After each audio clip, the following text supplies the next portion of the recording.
Oi, meu nome é Ana e hoje nós vamos ter a quarta aula de História, chamada Expansão Marítimo-Comercial. Após as cruzadas, que entre outras coisas possibilitou a reabertura do Mediterrâneo à navegação europeia, os nobres que lutaram no Oriente entraram em contato com o estilo de vida mais sofisticado dos povos árabes e bizantinos. Ao voltarem para a Europa depois dos combates, exibiam produtos de luxo, saqueados ou adquiridos dos comerciantes árabes. Os mercadores italianos, aproveitando essa nova demanda consumista, reavivam as atividades comerciais na Europa medieval. Além da exploração demográfica devido às cruzadas, a qual gerou uma população marginalizada, que foi em busca de libertar a Terra Santa e por fim ficou sem emprego, terras e dinheiro, a melhoria das técnicas agrícolas foi um dos importantes fatores para o crescimento populacional nos feudos, que possuíam uma economia autossuficiente e de consumo local. Com a expansão do comércio no sul e no norte da Europa, foram criadas também rotas terrestres para ligar essas duas grandes áreas econômicas. A principal dessas rotas ligava as cidades do norte e da Itália a Flandres, passando pelo condado de Champagne na atual França. Nos principais cruzamentos dessas rotas organizavam-se grandes feiras, que eram centros comerciais onde se reuniam periodicamente comerciantes da região de Champagne, de Flandres e Frankfurt. Em função dessas feiras, a movimentação monetária passa a ser intensa, criando a necessidade de uma figura que pudesse operar com as várias moedas regionais que eram dispostas em bancas para as devidas conversões. Então surgem os chamados banqueiros, que mais tarde passam a guardar dinheiro e a fornecer empréstimos a juros. Diante disso, o desenvolvimento de rotas comerciais europeias a partir das cruzadas e da intensificação do comércio, sobretudo de especiarias no mar Mediterrâneo, tornaram evidente o florescimento dos burgos, que eram pequenas cidades medievais fortificadas que anteriormente estavam ligados ao feudo apenas como centros religiosos e militares, onde os reis, nobres, bispos e alguns comerciantes habitavam. Diante desse contexto, alguns servos, insatisfeitos com as condições rudes e estáticas do sistema feudal, fugiam ou eram expulsos pelo senhor para os burgos, em busca de melhores condições de vida, começando pelo trabalho livre assalariado. Muitas dessas novas cidades surgiram a partir dos burgos, que eram conjuntos de habitações fortificadas que serviam de residência para os burgueses. Com a dinaminação da economia nas cidades, em função do comércio, muitas pessoas começaram a deixar o campo para tentar a vida nos centros urbanos. Portanto, nos séculos XIV e XV, a Europa passou por um importante processo de êxodo rural, que foi a saída das pessoas do campo para as cidades. É importante observar que o renascimento urbano está intimamente associado ao renascimento comercial, pois o crescimento dos burgos só começou a surgir quando o comércio se expandiu, a partir das grandes feiras de concentração comercial. Assim, o sistema autossuficiente feudal, baseado nas trocas, foi substituído pelas relações comerciais, ou seja, venda de produtos fortalecidos pelo desenvolvimento das cidades e do sistema econômico, com o surgimento da moeda e dos bancos, na medida que ampliaram as fontes de renda e as relações de produção. Além disso, o caráter agrário e estamental do feudalismo deu lugar à urbanização e estrutura de classes com mobilidade social. Junto a isso, surge a burguesia, uma nova classe social empenhada em adquirir melhores condições de vida por meio do trabalho, formada por comerciantes, desde ferreiros, alfaiates, sapateiros, artesãos, entre outros. As cidades se desenvolveram praticamente em função do comércio. Localizavam-se sempre próximas ou mesmo no centro de grandes rotas. Além de concentrarem o comércio, passaram a ser também importantes centros de produção artesanal. As cidades medievais, dessa forma, passam a abrigar entre suas muralhas uma movimentada atividade comercial e produtiva, que gradativamente impõe alterações significativas à estrutura social vigente. Com mais pessoas morando nas cidades europeias, as necessidades e transformações aumentaram muito. Começaram a surgir novas profissões e oportunidades de trabalho. O dinheiro, principalmente moedas de ouro e prata, começou a circular com maior intensidade. Para defender seus interesses, tanto os comerciantes quanto os artesãos agrupavam-se em corporações. Algumas corporações atuavam apenas dentro dos limites das cidades, enquanto outras envolviam diversas cidades, e eram chamadas de ligas. A mais importante associação de comerciantes medievais foi a Liga Hanseática, que controlava o comércio no norte da Europa. As associações de artesãos eram chamadas corporações de ofício. Cada corporação de ofício era formada por artesãos de uma mesma profissão. Então temos corporações de pedreiros, de marceneiros, de alfaiates, etc. Em cada oficina havia o mestre de ofício, que era o dono, os companheiros ou oficiais, que eram os assalariados, e os aprendizes. Tinham por finalidade manter o monopólio nos seus ramos de atividade e impedir a concorrência externa, bem como a concorrência entre os próprios artesãos do mesmo ofício. Aparentemente, o processo era vantajoso para os pequenos artesãos e comerciantes. Entretanto, se, por exemplo, um artesão descobrisse uma nova técnica que barateasse a produção, ele era expulso da corporação e impedido de utilizar da sua invenção. Nos séculos XIV e XV, o mundo europeu foi atingido por uma série de graves problemas que muito contribuíram para o declínio do feudalismo.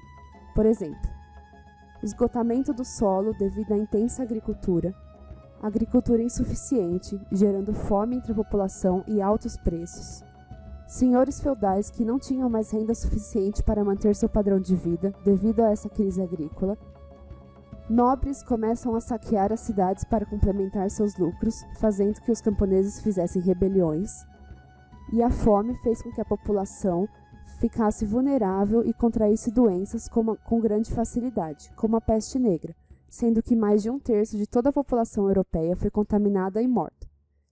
Nessa época, uma prolongada guerra entre a França e a Inglaterra, chamada de Guerra dos 100 Anos, fazia mais vítimas e piorava o colapso da produção agrícola. Agora vamos falar um pouco sobre a formação das monarquias nacionais. Nas monarquias feudais, o rei era o maior suzerano, na relação suzerania e vassalagem, mas não possuía poder político. Esse poder era exercido pelos senhores feudais, e a força política do rei se restringia ao seu próprio feudo. Os senhores feudais tinham seu próprio exército, cunhavam sua própria moeda, criavam suas próprias leis. Entretanto, essa situação começa a ser alterada na Baixa Idade Média, por conta das profundas transformações ocorridas durante essa fase. A nova realidade econômica e social chocava-se com o fechado mundo feudal. A atividade agrícola, tão valorizada e importante para o feudalismo, perdeu sua importância para a atividade mercantil, e com isso, o valor da propriedade latifundiária foi superado pelo valor do dinheiro. Paralelamente, iniciava-se o processo de formação das monarquias nacionais. Entende-se como monarquia nacional aquela em que a centralização tanto administrativa como do poder político, além de unidade militar, monetária, jurídica, linguística, cultural e geográfica. Essas monarquias que emergem no bojo do colapso do sistema feudal não colocam um ponto final a esse modo de produção, mas de qualquer maneira podem ser consideradas um elemento a mais para a formulação de uma nova ordem europeia nos séculos XV e XVI. Essa situação representou um aumento considerável da importância da burguesia enquanto classe que não poderia mais tolerar os obstáculos impostos pelo regime feudal. Vários problemas como a despadronização monetária, jurídica e militar comprometiam as atividades comerciais na medida em que deixavam os mercadores à mercê da vontade das centenas de senhores feudais espalhados pelas rotas comerciais. Entendendo que a solução desse empecilho só seria possível mediante o fortalecimento dos monarcas, a burguesia buscou fazer alianças com o rei, emprestando-lhe ou doando parte do seu capital. Para a burguesia, quanto mais forte fosse o Estado, maior seria a garantia do desenvolvimento do comércio nacional e, portanto, de maior acúmulo de riquezas. Os estados modernos tinham como características a centralização administrativa, a formação de um corpo administrativo especializado, a formação de um exército profissional, a arrecadação de impostos reais para custear o Estado, tanto com gastos com o exército quanto com gastos pela burocracia, unificação monetária, que foi a criação de uma moeda nacional, e imposição da justiça real. Os países Portugal e Espanha formavam-se enquanto monarquias nacionais ao longo da luta pela reconquista dos territórios ocupados pelos árabes. Nessa luta contra os invasores, os reis conseguiam justificar um discurso em defesa da unidade nacional, limitando o poder de ação dos senhores feudais. A Península Ibérica, local onde se formaria Portugal, atraiu vários povos e foi habitada pelos íberos, vindo do norte da África e por mercadores de origem fenícia e grega. No século VI entraram na península os celtas, procedentes da Gália, atual França. Suas tribos espalharam-se pelo território, principalmente na região do rio Tejo. Em 206 a.C., a Península Ibérica passa para o controle da Roma, permanecendo administrada e dirigida por Roma até o século V. O cristianismo é imposto como religião oficial. No século VIII, a Península Ibérica é invadida pelos árabes e o domínio muçulmano durou 7 séculos, o que deixou marcas na cultura dos povos ibéricos. A luta para expulsar os árabes foi longa e lenta. Os muçulmanos rebeldes formaram o Reino de Leão, que mais para frente foi desmembrado e criado o Reino de Castela, no século XI. Mais a leste surgiram os reinos cristãos de Aragão e Navarra. A constante pressão cristã e as brigas internas enfraqueceram a dinastia muçulmana dominante. Em 1065, com a morte de Fernando Magno, que era rei de Leão e Castela, o território retomado dos árabes é dividido entre seus 3 filhos. Um de seus filhos, Afonso VI, é a figura que mais se destacou na luta pela reconquista da terra. Além de ter herdado o reino de Castela, anexa-lhe o reino de Leão e Galícia, depois de dominar os árabes e os cristãos desses reinos, contando com a ajuda de nobres franceses. Um deles é o conde Henrique de Borgonha, sobrinho da mulher de Dom Afonso e um primo seu. A formação de Portugal teve origem em 1093, com as terras doadas pelo rei Henrique Afonso VI a Henrique de Borgonha, juntamente com seu compromisso matrimonial com a filha ilegítima do rei, Dona Teresa. Dom Henrique chamou a atenção do condado portucalense. Com a sua morte, seu filho Dom Afonso Henrique assume o poder e associa-se ao Papa para consolidar a independência do condado herdado, ao invés de estar associado ao seu primo, que era herdeiro de Aragão, Leão e Castela. Essa atitude satisfez a Igreja na tarefa de expandir o cristianismo e expulsar os árabes, como também estender os limites do condado e alcançar a verdadeira independência. Esse esforço foi bem sucedido e Dom Afonso Henrique proclama-se rei. Assim nasce Portugal. O novo rei instaura a dinastia de Borgonha, toma Lisboa dos árabes e expande o reino. Seus sucessores encarregam-se de consolidar as fronteiras e dar ao país a necessária integração social e política. O último monarca da história de Borgonha foi Dom Fernando, que faleceu em 1381. 2 anos depois, a corte proclama Dom João como novo rei de Portugal, que era mestre da ordem militar de Avis, e dá início à dinastia de Avis, cujos membros desempenham um papel importante na expansão marítima. Tem início assim as primeiras grandes navegações. A Espanha também se consolidou como monarquia nacional durante a luta contra os mouros, que se mostra muito mais prolongada se comparada a Portugal. No ano de 1476, após a união de Aragão e Castela com o casamento de Fernando e Isabel, respectivos governantes, e a expulsão definitiva dos árabes de Granada em 1492, a Espanha se tornou um Estado nacional. Com a centralização do poder, a Espanha se lança na conquista dos mares, que tem seu marco inicial com a descoberta da América pelo navegador Cristóvão Colombo em 1492. Não é mera coincidência o fato de termos como pioneiros da expansão marítima europeia os primeiros países que conquistaram sua consolidação nacional.